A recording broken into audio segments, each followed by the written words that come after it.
Hey everybody, Matt here. This is going to be the next video in the series of videos I'm doing on the basics of buying or building an AR-15 rifle. As you can see, we've got 3 bolt carrier groups here, so this is going to be the episode on bolt carrier groups. I do want to point out, guys, in my opinion, the bolt carrier group, along with your barrel, is the heart of your rifle. Okay, those are the 2 most important components of your AR rifle. That's where you should spend your time, your effort, and your money, is on ensuring that you got a good barrel and a good bolt carrier group. Okay. So let's just jump right in. First, like I said, we've got 3 examples of bolt carrier groups here. These 2 are pretty much identical. We've got a Palmetto State Armory and a Spikes Tactical. And this one's a little different. This is a Wilson. And I'll show you the differences on that here in just a little bit. The first thing you want to check when trying to make a decision on what AR, bolt carrier group to go with is you want to check and see if it is HPT and MPI tested. Now what that means, HPT stands for high pressure tested, MPI stands for magnetic particle inspected. Basically, these are just 2 tests that they put bolt carrier groups through, and barrels as well, to check for things like cracks and hairline fractures, anything in the bolt that could cause a failure. Okay, it is a good thing. You want to look for bolts that are HPT and MPI tested. Now, most bolts nowadays are HPT or MPI tested in some way or another.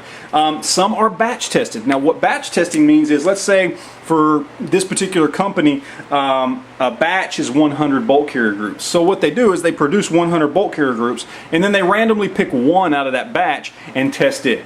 Now, that's not necessarily a bad thing, but it's not as good as them individually testing every single bolt carrier group. Companies like Palmetto State Armory and Spikes Tactical, Daniel Defense, the list goes on and on and on, are companies that test every individual bolt carrier group. Okay, that's a good thing. Okay, that's what you want to go with, especially when you're looking at something like a Spikes Tactical here. It costs $109 shipped from AIM Surplus, if you can get it in stock, that is. And price-wise, it's no different than something that may be batch tested. So why not just go ahead and get one that you know is going to be individually tested? Next thing you want to check for, and this can be hard if you're ordering online, okay? So you have to go by reputation of the company. But you want to check for proper staking on the gas key. Now, for those of you who don't understand, or just a first AR build or anything like that, this is your gas key right here, sits on top of the bolt carrier group. It is not attached permanently to the bolt carrier body. Okay, it is bolted on with 2 hex bolts. What your gas key does is it connects to your gas tube coming from your barrel that comes into the receiver. It comes into contact right here, blows all the gas into your gas key, and your gas key cycles your bolt back and forth. Okay, now what that does is that puts a lot of pressure on these 2 bolts right here, because you've got a lot of pressure pushing this bolt back and forth. Okay, so what they do is they stake these. They take a punch and they punch each side, okay, to basically push in on the bolt head right there to keep it from backing out, to keep it from turning. So that keeps it in there properly, because if this gas key pops off, your rifle stops working. Okay, you've basically gone to a single shot rifle essentially. And I know because I've had it happen with this one here. This one was not staked properly, and I had to go back and restake it myself. So keep that in mind, guys. That is something very important. Now let's talk about what Milspec is for a bolt carrier group. Milspec is basically this: Carpenter 158 steel, shot peen, gas key is secured with grade 8 fasteners. That's these. Chrome lined and parkerized. Now there are other coatings out there. There's melanite. There's full chrome lined. Chrome coated. There's fail zero. But parkerized is by far the most common, and it's the one most people use, and it is Milspec.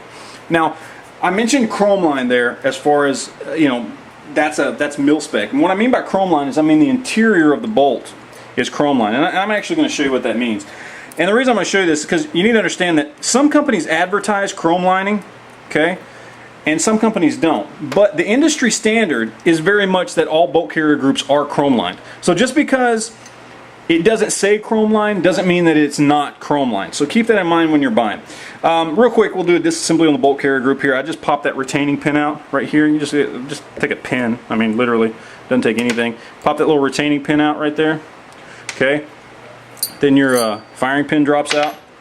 Then from here, you got your little bolt there.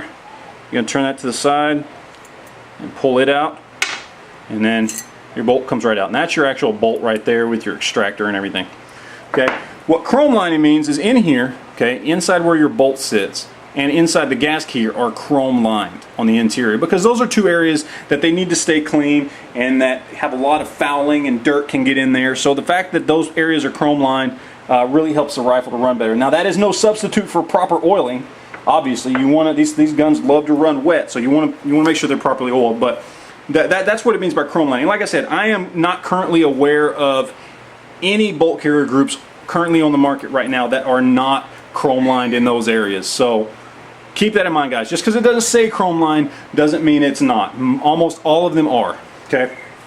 And last, we want to talk about the difference between an AR15 bolt and an M16 bolt. Okay. Now there are actually three kinds of bolts when it comes to the AR15 or M16. There's also AR15 Enhanced. I give a little shout out to DocTac Dad. He's the one that pointed that out to me. But the two most common are your M16. Okay, this is an M16 bolt, and how you can tell is here at the back you've got your big chunk of steel right here that goes into your buffer, and it's even on the top and the bottom here. You can see it goes up this far on the top and this far on the bottom. An AR15 bolt, however, okay, see the difference? Comes this far on the top just like the other one does, but only to back here on the bottom. Okay. That cuts down, saves weight, saves time, saves energy, saves money, blah, blah, blah, blah, blah, right? Is one better than the other? Well, yes. Okay, technically an M16 bolt is better, okay? It's heavier, it adds more weight, it slows down the rate of fire, it functions more evenly, it's more consistent in its rate of fire, in you know, how it goes into your buffer tube. It's more... less wear and tear on the internal parts of your gun. That being said, most of your average range shooters are never going to notice the difference between these two. Okay, most of your average range shooters. If you're a heavy shooter, why not?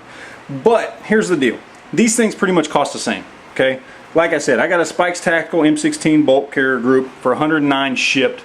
Okay, at AIM Surplus. This one here cost about 100 to 110 bucks too. Okay, so for the price difference, why not just go ahead and get an M16 bolt carrier group? There's really no reason not to get one. Does that mean if you already have one of these that, oh, you're just, oh, too bad, you better go buy a new bolt carrier group? No, of course not. They still function, they still work. It's just these are a little bit of an upgrade. So that's pretty much it, guys. There are obviously some customizations out there on your bolt, different O-rings, different tension springs on your extractor and things like that. Those are things I consider more custom. Okay, and things you can look into, so I'm not really talking about those because most of your bolt carrier groups don't come stock like that. Those are upgrades and things you can get. You can go to Brownells and get different springs and O-rings to put on your bolt, and that's great.